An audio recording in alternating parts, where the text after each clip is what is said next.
फिर आपका वजूद भी नहीं है, और बाय द वे इसराइल का भी 2027 में मैं वजूद नहीं देखा। अमीन साइनी का आपने एनालिसिस सुना है ना, उन्होंने कहा पाकिस्तान की एयरफोर्स को मैच करने के लिए भारत को कम से कम 10 साल चाहिए। एक वाहिद मुस्लिम कंट्री था जो इसको आग लगा रहा था इंडिया के साथ मिलके, और उसने अमेरिका को बगराम एयरबेस भी ऑफर की कि आइए ये इस्तेमाल कीजिए ईरान के खिलाफ। मोदी, अमित शाह। अमित शाह और दोवल, ये मैड ग्रुप है इंडिया के अंदर। पूरा ग्रुप जो है वो इंडिया को ऐसी गलत डायरेक्शन पे लेकर गया है। खुद इंडियंस बहुत ज्यादा परेशान है। वो विद इन इंडिया भी एक्सपेंशन चाहते हैं हिंदुत्व की, एंड आउटसाइड ऑफ इंडिया भी हिंदुत्व की एक्सपेंशन चाहते हैं, और उसकी मिसाल अखंड भारत है। रशियंस का बयान उनकी फॉरेन मिनिस्टर की तरफ से आया था कि we want independent and cordial relationship with Pakistan. Israel ने उठाया हुआ है जोशुआ की किताब के मुताबिक कि सिर्फ यहूदी इंसान है, बाकी सब जानवर है। उनका क्लेम ये है कि जो ये 7 सिस्टर्स हैं, उनकी तारीख, उनकी सकाफत, उनकी जबान, उनका उठना बैठना वो बांग्लादेश से मिलता है। हम अपनी कनेक्टिविटी का प्रोजेक्ट बना लेंगे, जो कि चाबार के जरिए आपने बनाने की कोशिश की, नतीजा ये निकला कि आपको वो चाबार खाली करना पड़ा। जो वेस्टर्न यूरोप, डेनमार्क के मामले के ऊपर, ग्रीनलैंड के मामले के ऊपर जिस तरह उन्होंने फौजें भेजी हैं ग्रीनलैंड के अंदर, ये अमेरिका की तन्हाई है। अमेरिका तो भी पावर है। अमेरिका को तो $1 ट्रिलियन का डिफेंस बजट है। अमेरिका की तो $30 ट्रिलियन की जीडीपी है। अगर वो डिक्लाइन कर रहा है तो इंडिया क्या चीज है उसके मुकाबले। जिन्होंने पाकिस्तान से मार खाई हो तो वो चाइना के साथ क्या मुकाबला करेंगे। China is a power, China is a great power. तो इंडिया क्या पिद्दी और पिद्दी का शोरबा। बिस्मिल्लाहिर्रहमानिर्रहीम, अस्सलाम वालेकुम नाज़रीन। अनफोल्ड पाकिस्तान में आप सबको खुश आमदीद कहते हैं। चाइना और भारत के दरमियान कशीदगी बॉर्डर्स पर हमें एक मरतबा फिर से दिखाई दे रही है। माइनॉरिटीज़ के साथ भारत में क्या सलूक किया जा रहा है और भारत को कुछ माशी अपसेट्स भी मिले हैं, उस पर बात करने के लिए आज हमारे साथ माहिर बैनुल-अक़वामी उमूर डॉक्टर मुनव्वर हुसैन मौजूद हैं। अस्सलाम वालेकुम सर। वालेकुम अस्सलाम, बहुत शुक्रिया Jawad. Thank you so much sir आपके टाइम का। सर, भारत की सिचुएशन हमें बड़ी ख़राब होती हुई दिखाई दे रही है, चाहे वो माशी एतबार से हो, चाहे वो इंटरनल हो या फिर वो बॉर्डर पर हो। सबसे पहले तो माशी एतबार से बताएं, चाबहार पोर्ट पर उन्होंने इन्वेस्टमेंट की और फिर वहां से उनको निकाल दिया गया। जवाब, सबसे पहले तो हमें फिलोसॉफिकली इसे अंडरस्टैंड करना चाहिए कि भारत का मसला क्या है। भारत के अंदर दो वेरिएबल्स बड़े अहम काम कर रहे हैं। एक वेरिएबल है कि पावर को इंक्रीज करते हुए खित्ते और खित्ते से बाहर एक मेजर पावर की पोजीशन की तरह से एक्ट करें और अपने ध्वंस को कायम करें। जो पावर का नशा है, जो रियलिस्ट कहते हैं power max man corrupt and absolute power max absolutely corrupt, वो उस नशे के अंदर है। और बदकिस्मती से ये वो झूठा नशा है जो हकीकत में पावर है नहीं, लेकिन चूंकि वेस्ट ने नैरेटिव के इंजेक्शंस लगा लगा के उनका दिमाग खराब किया, तो लिहाजा एक तो उस नशे में है, और उस नशे में वो एक्सपेंशन चाहते हैं। वो विद इन इंडिया भी एक्सपेंशन चाहते हैं हिंदुत्व की, एंड आउटसाइड ऑफ इंडिया भी हिंदुत्व की एक्सपेंशन चाहते हैं, और उसकी मिसाल अखंड भारत है। अखंड भारत का नारा लगाना, पार्लियामेंट के बाहर उस नक्शे को आवेजा करना, इस बात का सबूत है कि उनके एक्सपेंशनिस्ट डिजाइन है, नंबर 1। नंबर 2, सुपर स्ट्रक्चर जो है वो बड़ा इंपॉर्टेंट रोल प्ले कर रहा है, और वो सुपर स्ट्रक्चर बड़ी बेबाकी से एक बेमानी पर मबनी नजरिए पर बुनियाद रखते हुए उसे फैला रहे हैं। Let me give you one example. Ajit Doval ने 10 जनवरी को जो भारत के अंदर नौजवानों का एक मेला था या कॉन्फ्रेंस थी, जिसको विकसित भारत यंग कॉन्फ्रेंस का नाम दिया गया, उसमें बात करते हुए कहा कि भारत के नौजवानों को अपने अंदर आग जलानी होगी। किस चीज की? बदला लेने की। किससे ये बदला अजीत लेने की? दोवल ने कहा। अजीत दोवल ने कहा। ये जो मैड ग्रुप है ना, मोदी, अमित शाह। अमित शाह और दोवल, ये मैड ग्रुप है इंडिया के अंदर। और ये पूरा ग्रुप जो है वो इंडिया को ऐसी गलत डायरेक्शन पे लेकर गया है। खुद इंडियंस बहुत ज्यादा परेशान है। तो ये जो नौजवानों के अंदर उन्होंने कहा आग जलनी चाहिए, किस चीज की? बदला लेने की। किस चीज का बदला? कि उन पे जो जुल्म सितम, उनके मंदिरों को ढाया गया, आग लगाई गई। अब इनसे कोई पूछे पहली बात कि जो आपके जो पसंदीदा हीरोज हैं, जिसमें गांधी है, जिसमें गुरु नानक है, जिसके अंदर बुद्ध मत की तालीमात हैं, कभी उन्होंने बदला लेने की बात की है? दूसरी बात कि जो हिंदू हुक्मरान थे, उन्होंने जीनिज्म पर यकीन रखने वाले और बुद्ध मत पर यकीन रखने वाले मंदिरों पे हमले किए। और तीसरी बात कि खुद हिंदुओं ने सोमनाथ के मंदिरों पर कई बार हमले किए, बिकॉज सोमनाथ के मंदिरों के अंदर दौलत हुआ करती थी और उस दौलत को लूटने के लिए हमेशा लुटेरे आते थे। माइट इज राइट का उसूल हर जगह है। जो ज्यादा ताकतवर था वो आके लूटता था, उसे खजाना चाहिए होता था। तीसरी बात यह कि आज वो कहते हैं कि हम आजाद मुल्क में हैं और हमें आजादी की कदर करते हुए अपने अंदर आग जलानी चाहिए। पहले तो इनसे ये सवाल पूछें कि जो भारत की आजादी है उसमें बीजेपी और आरएसएस का क्या हिस्सा है? उन्होंने क्या किरदार अदा किया? उनका तो कोई इसमें हिस्सा नहीं है। तो वो किस तरह से, आप किस तरह से उस आजादी की बात करते हैं? तो मेरा ख्याल है वो सारा बयानिया जो है, वो बयानिया इस मकसद के साथ है कि एक्सपेंशन हो with in India and outside of India. और ये काउंटर हो गया है, और काउंटर किया है चाइना और पाकिस्तान ने मिलकर। और इसके साथ साथ फिर आप देख रहे हैं कि खित्ते के जो बाकी ममालिक हैं, इस एक्सपेंशनिस्ट डिजाइन के फियर से उन्होंने चाइना की तरफ, पाकिस्तान की तरफ रुख किया है। चाहे वो बांग्लादेश है, श्रीलंका है, भूटान है, नेपाल है, मालदीव है। ये वो ममालिक हैं जिनकी खारजा पॉलिसी भारत बनाया करता था, all because of this expansionist design. और ये अगर आप इसको रियलिस्ट पैराडाइम में फिट इन करें ना, तो एग्जैक्टली ये हुआ था 403 404 बीसी में, जब पेलोपोनेजियन वॉर हुई थी एथेंस और स्पार्टा के दरमियान में। उस वॉर के अंदर भी जो एथेनियंस थे, जिनके पास नेवल पावर थी और जिन्होंने एक ऐसा फलसफा गढ़ लिया था, हालांकि वो डेमोक्रेसी थी और भारत भी डेमोक्रेसी है सो कॉल्ड, उनका ये ख्याल था कि उन्हें रूल करना चाहिए पूरे ग्रीक सिटी स्टेट्स के ऊपर। और स्पार्टियंस को ये फियर था, तो इनके दरमियान में जंग स्टार्ट हुई और कई सीरीज हुई उस वॉर की। कभी अमन होता था, कभी जंग होती थी। और हुआ यह कि स्पार्टियंस जिनके पास लैंड फोर्सेस थी और एथेनियंस जिनके पास नेवल फोर्स थी, और जिस तरह आज विक्रांत की बात करता है इंडिया कि हमारे पास बड़ी नेवल ताकत है, पर्शियन एम्पायर ने स्पार्टियंस के साथ मिलकर एथेनियंस की नेवल जो फ्लीट थी उसे तबाह कर दिया।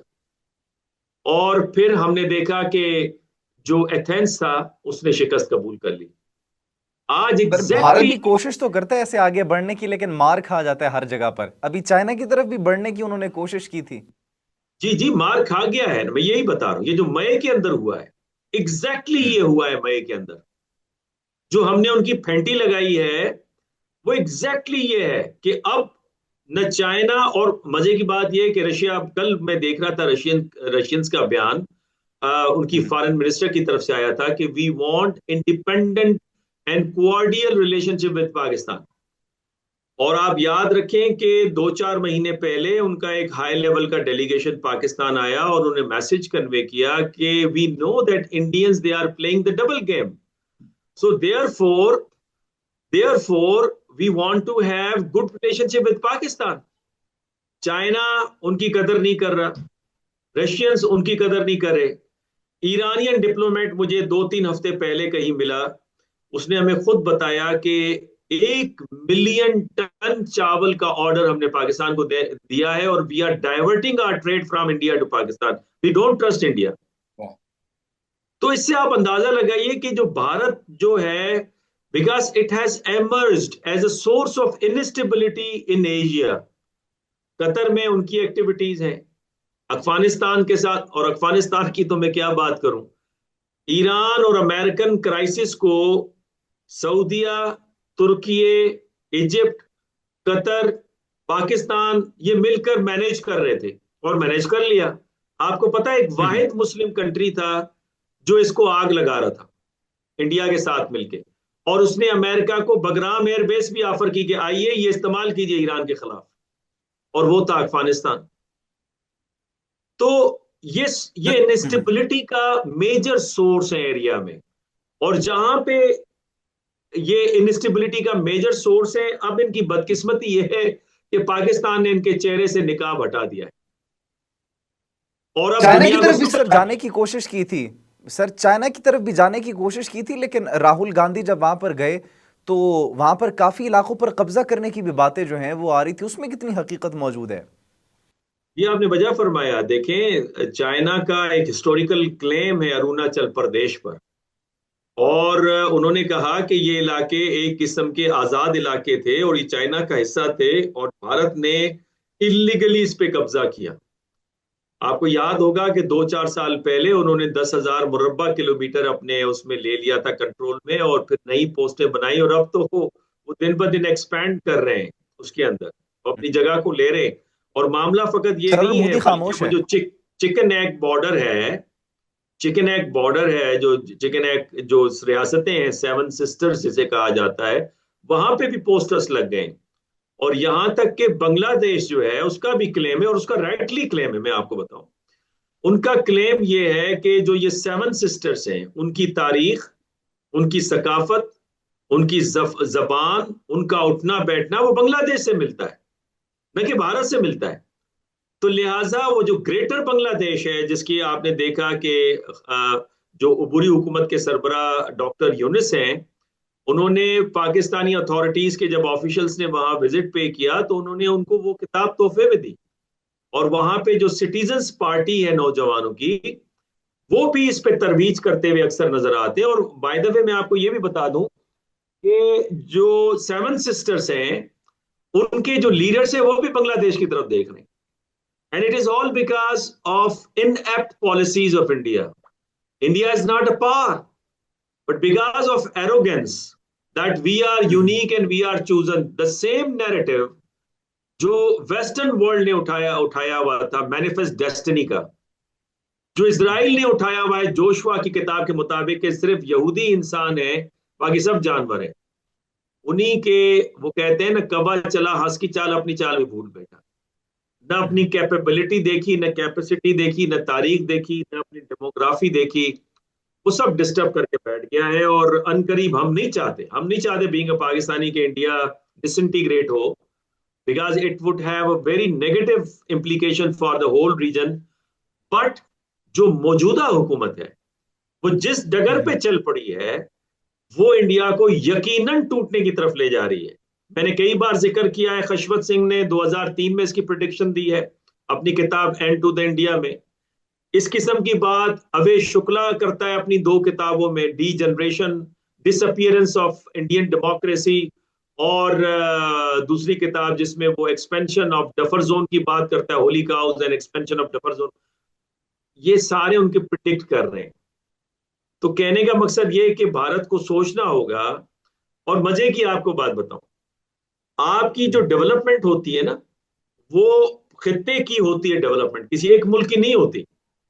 अगर आपको ये खाम ख्याली है कि आप अपनी कनेक्टिविटी का प्रोजेक्ट बना लेंगे, जो कि चाबार के जरिए आपने बनाने की कोशिश की, नतीजा ये निकला कि आपको वो चाबार खाली करना पड़ा, ताजिकिस्तान का जी। बेस, एयर बेस आपको खाली करना पड़ा।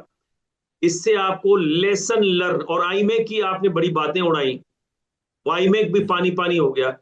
इससे आपको सबक सीखना चाहिए कि आपको खित्ते के साथ ताउन करना है, तभी अच्छा सर, चाइना की कनेक्टिविटी। तरफ जाते हैं तो चाइना के खिलाफ कुछ बोल नहीं पाते, मोदी अभी तक खामोश है। चाइना उधर लद्दाख की साइड पर भी उनके साथ टेंशन्स चल रही हैं, अरुणाचल प्रदेश वाली साइड पर भी चल रही हैं, लेकिन मोदी भी चुप है, उनकी फोर्सेस भी चुप है। डरता है चाइना से भी? जवाब बात असल में ये है कि जिन्होंने पाकिस्तान से मार खाई हो, तो वो चाइना के साथ क्या मुकाबला करेंगे, मुझे आप बताएं ना। बांग्लादेश को धमकियां देते हैं, हिम्मत नहीं है कि आगे बढ़ सकें। चाइना तो दूर की बात है, चाइना तो वो पावर है जिसने टैरिफ के मसले पे अमेरिकन की एक नहीं चलने दी।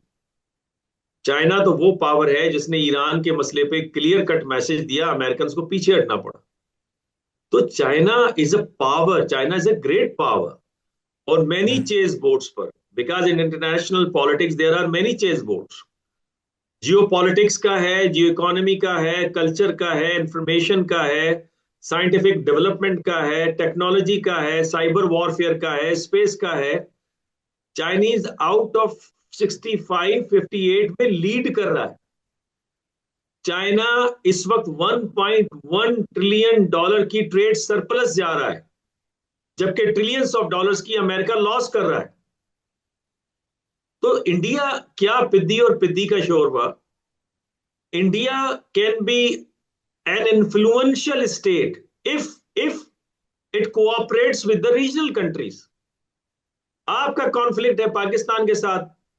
पाकिस्तान के साथ तो आप कभी जंग मुकम्मल तौर पे सही जीत नहीं सके और न जीतेंगे आप। और ये जो 71 की, ये मैं अपने नौजवानों को बताना चाहता हूं, ये जो 71 की जो राग अलापते हैं बाज नौजवान, उन्हें मानिक शाह का वो अकाउंट पढ़ना चाहिए वॉर का, जहां पे वो बताते हैं कि किस तरह पाकिस्तान की ब्रेव फोर्सेस ने किस तरह से फाइट की। उसने कहा ये अनप्रेसिडेंटेड था।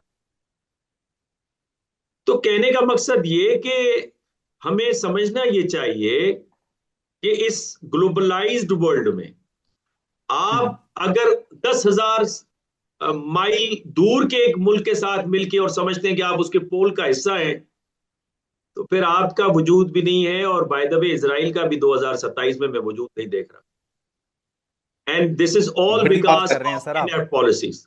It is all because of over stretching.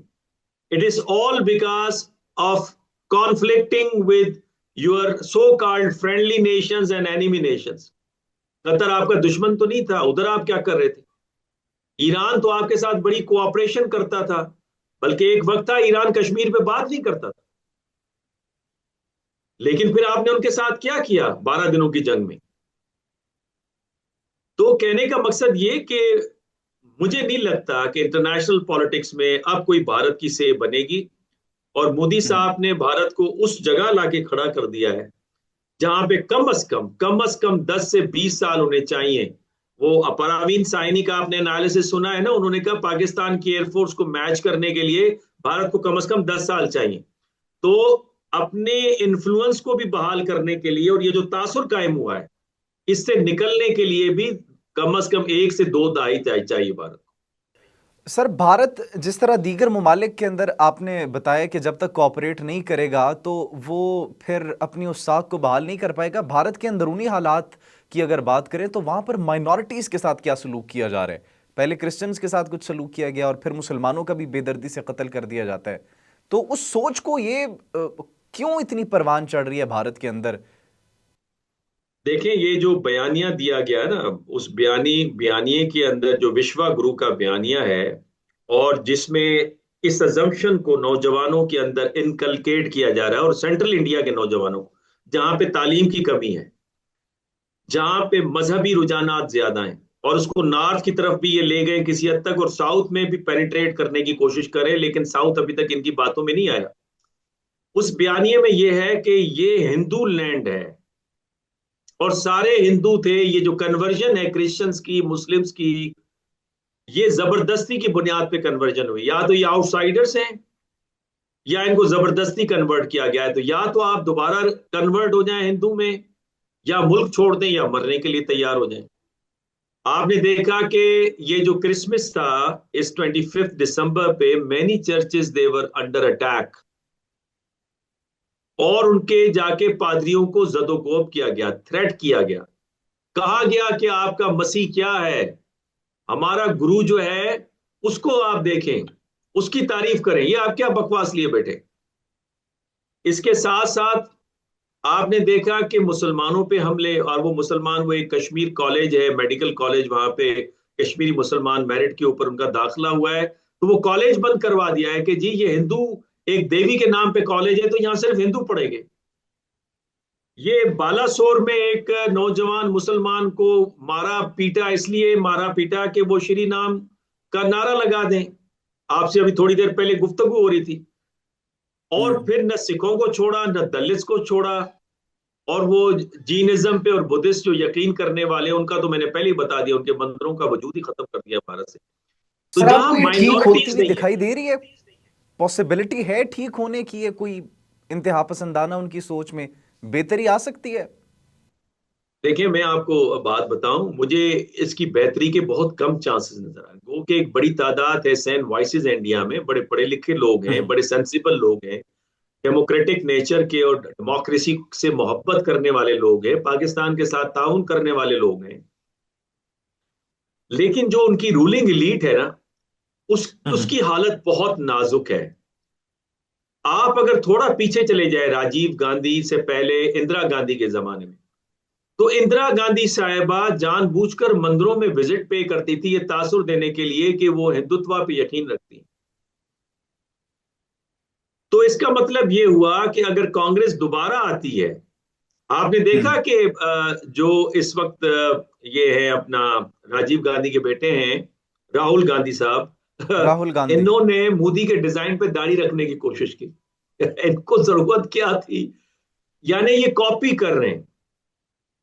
इसका मतलब ये कि ये अपनी पॉलिटिक्स के अंदर जो रिलीजन हिंदुइज्म है उसको ये इसकी तरवीज करेंगे। ये इनकी कमजोरी है, इनकी जरूरत है पावर में आने के लिए। और जब ये आएंगे तो ये नेग्लेक्ट करेंगे। आपको याद नहीं है नरसिम्हा राव किसका था? नरसिम्हा राव कांग्रेस का प्राइम मिनिस्टर था। बाबरी मास का मसला उसके दौर में हुआ था, न कि बीजेपी की दौर में हुआ है। तो कहने का आपको ये बता रहा हूं कि मुझे इसके आसार कोई अच्छे नजर नहीं आ रहे। और वैसे भी जितना नौजवानों को इनकलकेट कर दिया गया है, उनकी तरबियत, उनके अंदर जो इस तरह के जलसे और तालीमात के अंदर जो टेक्स्ट चेंज हुआ है और अपनी तरफ से नई तारीख लिखी जा रही है, ये पूरी जनरेशन आपने खराब कर दी है ना। जनरेशन का मतलब है 40-50 ईयर्स। अगर आप काम करें तो आपको 40 से 50 साल लगेंगे दोबारा इसको रिवर्स करने के लिए। आपने देखा सर हमने आखिर में हमारे बस हमें अपनी मिसाल आखिरी दे दूं, जी हमने जी। भी इस जिहादी कल्चर से बड़ी मुश्किल से जान छुड़ाई। वी मस्ट लर्न लेसन कि हमें हमारे नौजवानों को ये समझना चाहिए कि हमें भी 2 से 3 दहाइयां लग गई और अब तक दहशतगर्दी से हम निमट रहे हैं।